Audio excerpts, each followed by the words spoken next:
I'll never forget this night. The pizza place I worked at was about to close, and I was getting ready to go home when the phone rang. I was working the counter alone that night, so I was taking calls. I picked up the phone. There was complete silence, so I hung up about a minute later. The phone rings again, so I pick up again. Still silence. I was about to hang up again when I heard the very weak and cold voice of an old woman on the other end. She said she wanted a regular pie delivered. I remained polite on the phone, but on the inside I was screaming. I just wanted to get home and end my shift. I called out to my boss that somebody is requesting a delivery. He told me I had to go. I was upset at first, but I realized it's another tip, and the old ones usually tip the most. So I decided it was okay.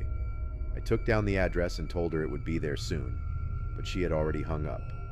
I thought that was rude, but I ignored it and yelled to the chef that I needed one. Regular, my boss told me to just go home after the delivery as the place would be closed. So a little before 10 o'clock, I got in my car and put the address into my GPS. The house was 7 miles away. The GPS took me to the quiet side of town. I arrived to the house. It was a small one-floor house and a very quiet and empty block. I took the pizza and walked up to the door and rang the doorbell. There were no lights on in the house. I hoped that she hadn't given me the wrong address. I ring the doorbell again. There was still no answer. I was about to give up when I turned my head and saw somebody standing at the window. I got a little freaked out and backed up at first. But I eventually got closer to the window to see the person. It was an old woman, probably in her late 70s. She was just staring at me with a blank expression. I yelled to her through the gliss that I had her pizza. She didn't react to what I said, so I screamed it louder. A big smile ran across her face.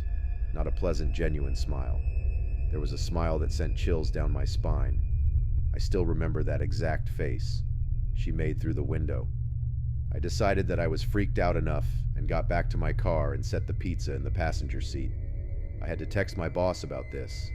I shot him a quick text and started my car, ready to get the hell away. I looked to my right to get one more look to see the woman standing right outside my passenger side window, giving me the same stare she had given me before I put my car and drive in Florida down the street. Not looking back, my boss never made me do a late night delivery again.